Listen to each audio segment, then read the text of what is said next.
Pastaj thot se prej shkaqeve, thot shagalu kulubehum bid dunja, walau shagaluha billahi wad daril akhira, lejalet fi maani kelamihi wa ajatihi. Thot problemi i njerëzve ku qëndron? Problemi i njerëzve qëndron se zemrat e tyre i preokupuan shumë me dunja.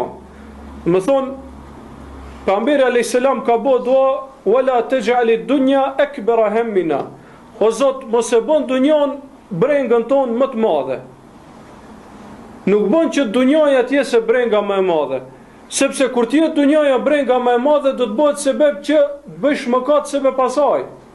Sepse e ke numër 1 në listën e prioriteteve, e ke numër 1. Të besimtari s'bën të jetë kjo. E të qenurit e kësaj, do të thonë, brenga më e madhe shkakton që njeriu pastaj çka të ngurcohet zemra, të largohet prej Allahut subhanahu wa taala.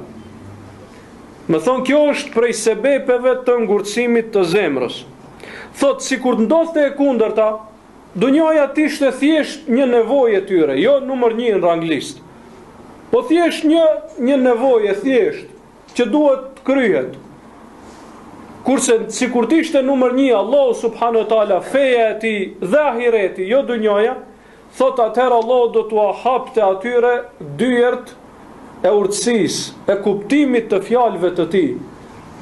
Dhe do t'u nxirrte thesaret e këtyre domethënieve. Sikur ata ta bënin të kundërtën, domethënë, sikur mos të zhyteshin në preokupimin me këtë dunjë.